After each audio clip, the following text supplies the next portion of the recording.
Got a question for Carl, question mark, join in on Control V. There's the link. Hello. Do you remember they used to do that on children's program? They start the program by feeding the rabbit or something, and they go, "Oh, hello," as if they didn't know. It still makes me laugh. I still can't help doing it from time to time. Anyway, enough waffle from me. There we are. So I put on the link. If you've got any questions, if I can help you with anything, or if you can help anybody else with anything, pop on the link. Good evening, everybody. Good evening, good evening. Absolutely beautiful day today. Proper good day for mindfulness. If you're up with the mindfulness trend, it goes along the theory that the future's not yet set and the past is gone. There's only the present. So enjoy the thing that you're doing at the moment. I can't help but enjoy a nice cup of tea, surroundings, the beautiful weather, little clouds, the sunshine, no wind. But mindfulness is also about enjoying the little things. The fact that I've got a hot shower. Not really until you go camping and realise how good a hot shower is. Hot water, hot running water that you don't have to lug from a dirty lake 6 miles away. It's sort of like mindfulness, when back in the 70s and that, when people used to say, I think how much worse it could be. I don't know if people still say that now. Oh, there's always someone worse off than you. That's a kind of rather dour way of looking at mindfulness. Look at what you have. Look at what you have. It's just absolutely marvellous. I've had the most marvellous day. I've done a couple of trick riding lessons. I did a bit of side saddle. I started a new project with my sister on Dory Vlogs. That's DORYVLOGS. There's only a slight upload. If you want to see possibly one of the most ineffective YouTube channels, but is nonetheless very funny, you need to watch my sister Dawn try to get a YouTube channel together. We've only just discovered after 3 weeks how to turn the phone around to get a horizontal picture. However, this is all to a purpose. Well, I don't know what I'm going on about this, but it's what I'm into. All to a purpose. We're going to, between us, take someone who knows nothing about the internet, nothing about YouTube channels, social media, nothing about marketing on the internet, and we are going to explore different ways of making a living out of the internet for all those people who are working in care and looking after all these care homes that have had these terrible times with COVID, all these people on the front line who are risking life and limb for no money at all. And if we can show people like my sister, who is a care worker, who is working and risking life and limb on no money at all, if we can show older people or people without internet or with internet alienation how to make money off the internet, well, there we go. Trouble is, neither me nor Dawn know how to make money off the internet. So it's gonna be a live experiment. The only reason why I'm willing to do it is because thanks to your generosity in buying the products for Lumi and Luminoso's eyes. If you don't know, my horse went blind, bled into both eyes, went into intensive care, ran up a vet's bill in excess of £8,000. And I got so much support and concern from everybody. I did some self-labeled products and I put them onto a shop on Spotify. So it forced me to do a shop. And that got me thinking, it's like, if I can do it, and it was so easy. I've been putting off even looking at Shopify for 4 or 5 years. It's like iTunes. I don't know how that works. But there you go. So it shows it's possible, and if it's possible for me to do it in an ineffective, not very at scale way, then it's possible for me and my sister, who neither of us are stupid. We can work out the ways. We've got 4 different ways that we're going to work out over the next year. We're going to document it all, so people who are interested can see our failures. Nothing to do with horses, everything to do with mindset. There we are. We're going to head into new territory of something completely new that can help a lot of people. And the only thing we've got going for us is owning a computer and taking the right mindset. We'll just see what we can do. If you want to keep up with that story, you better subscribe to Dory Vlogs. That's my sister Dawn's YouTube channel. That's DORYVLOG. So that's what I've been doing. Here we are. Let me just write it down. Dory Vlogs. It's on YouTube. Go on it now. You'll see a bunch of videos that are about 30 seconds long with the phone turned the wrong way. But it should be an interesting thing, and possibly, not even possibly, if it works, it's going to work.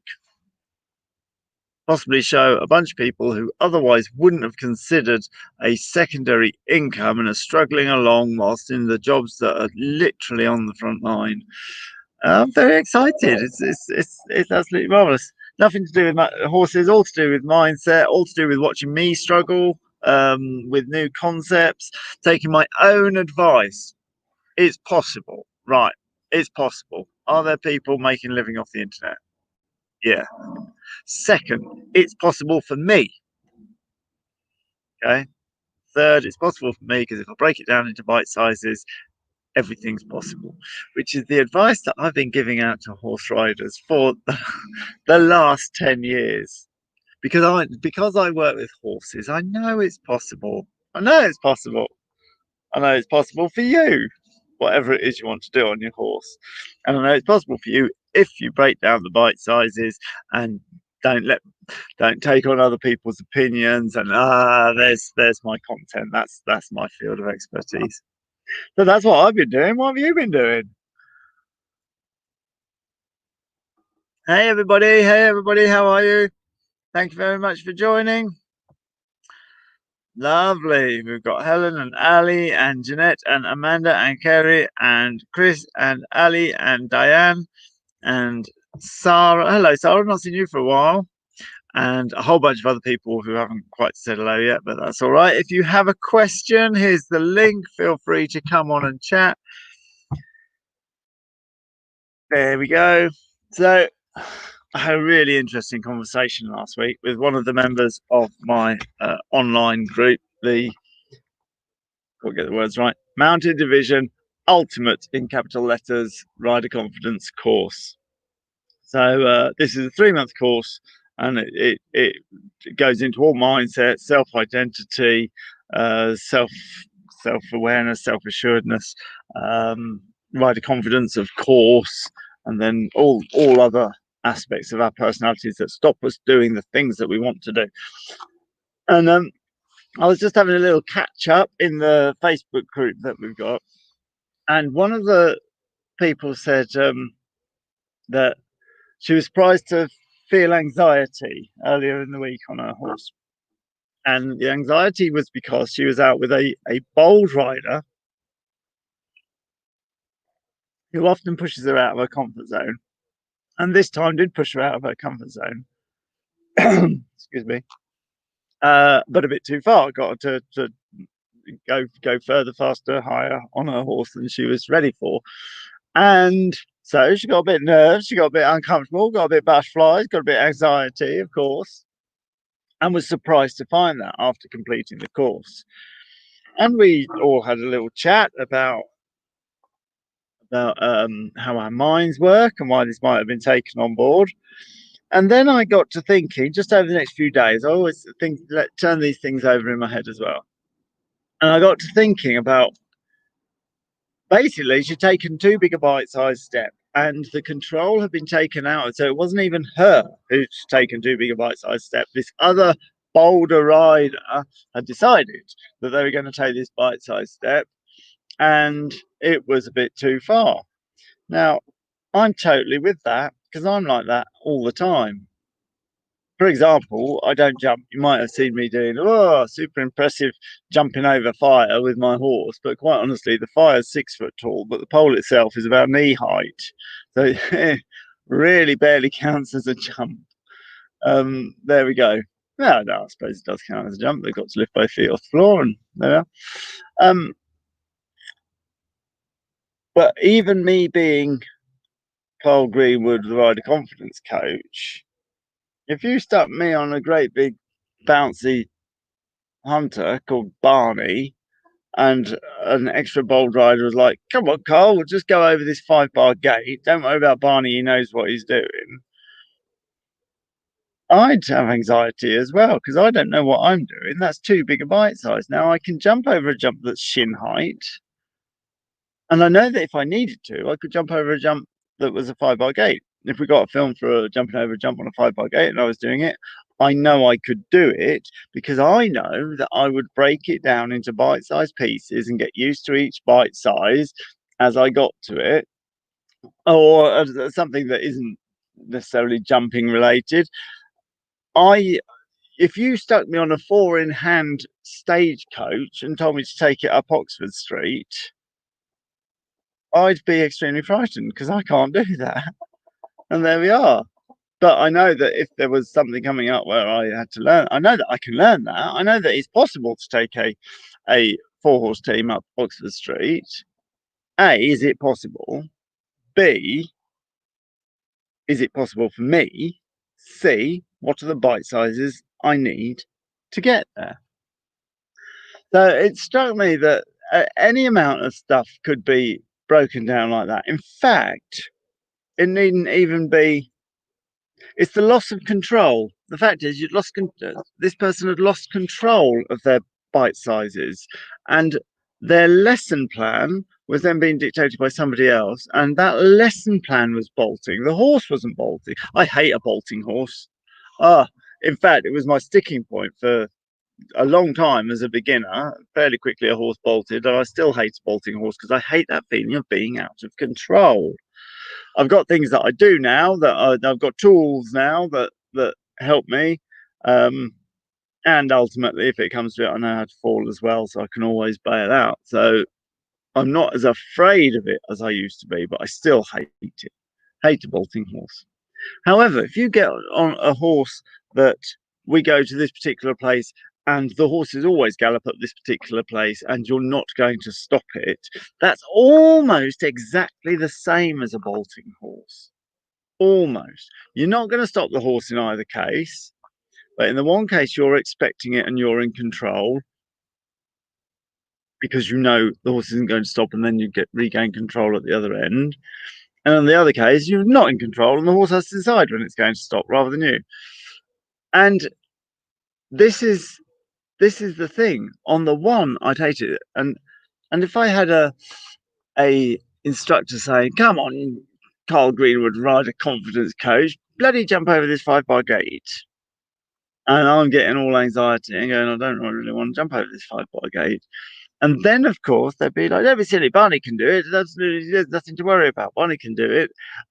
You're the bloody rider confidence coach. Of course you can do it."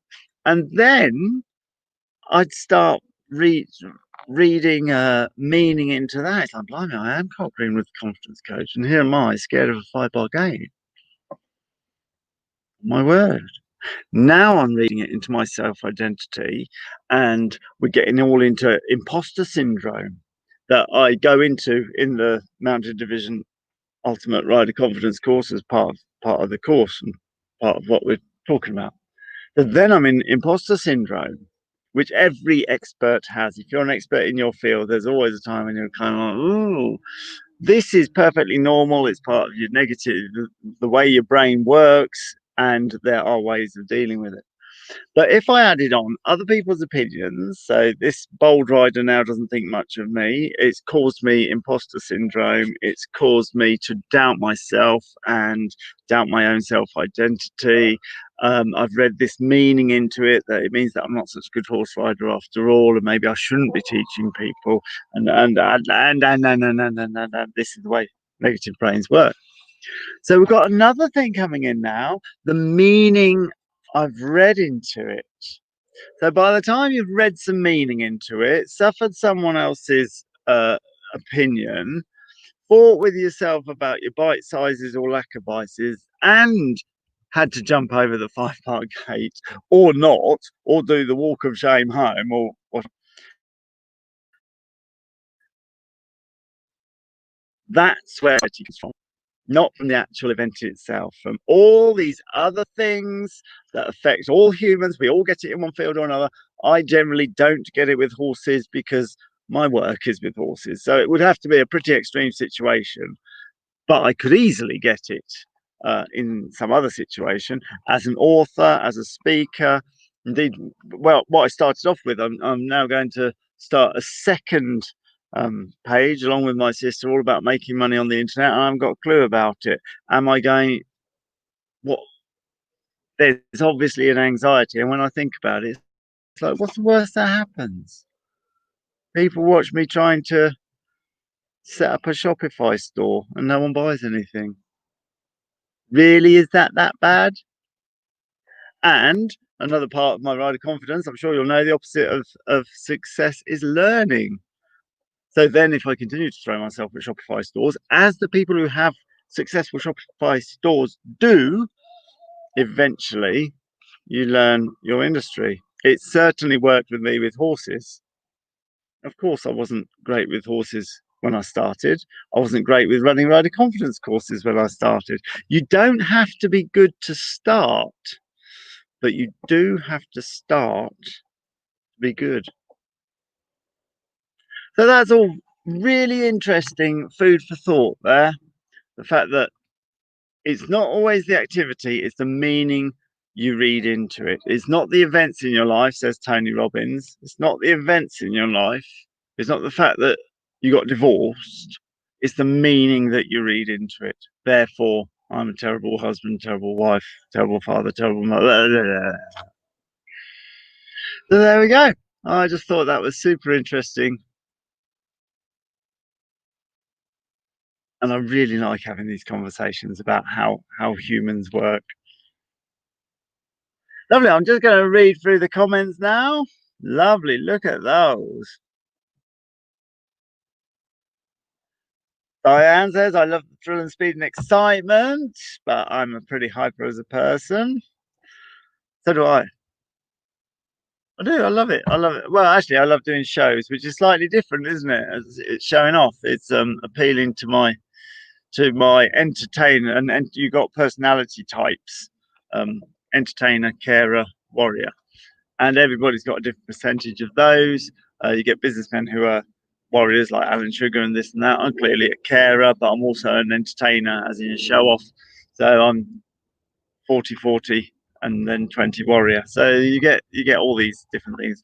So yeah, I progress my horses from the goal of having a show that entertains people because it appeals to my nature as an entertainer. That's how I use my personality types to progress with my horses.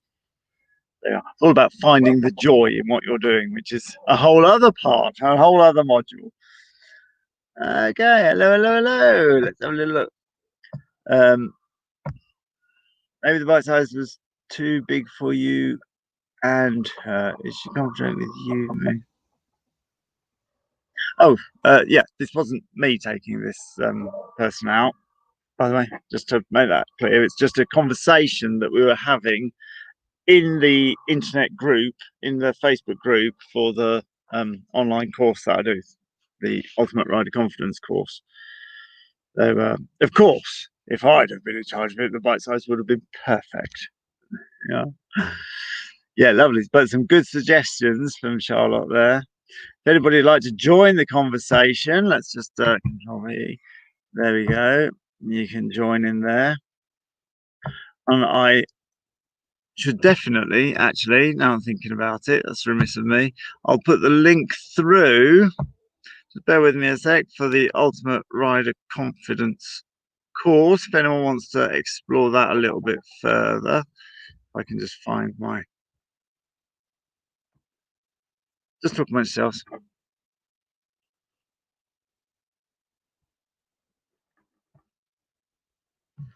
There we go. Here it is. Ultimate Rider Confidence course. If you're interested in seeing that a little bit more,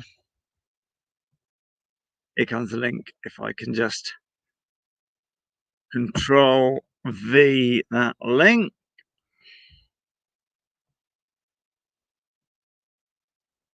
See it there. There's my StreamYard gone. Where have you gone? Where have you gone? There you are. Okay. There we are.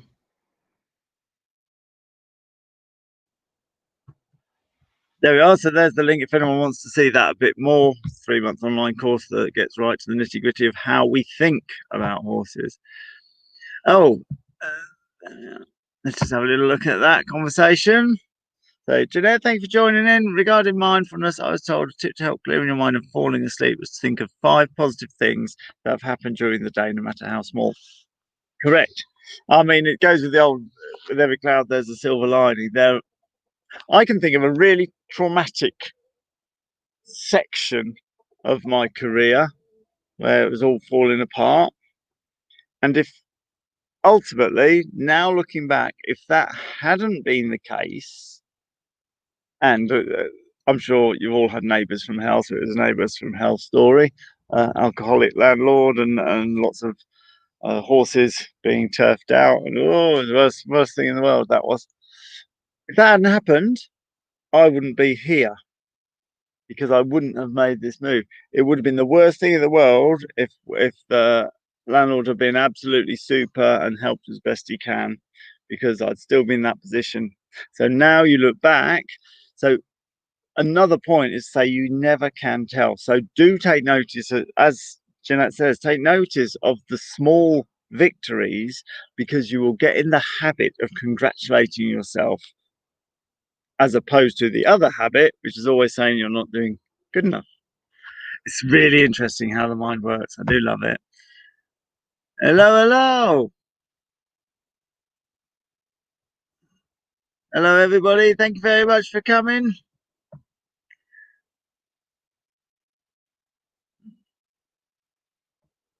Oh, great. Yeah, sorry, Charlotte. I misunderstood. There's a little conversation going on in the comments, which, quite honestly, I absolutely love. So that's absolutely marvelous. You can go in there. If you're joining me later for the replay, then please leave a comment. Anything that struck you, be absolutely marvelous.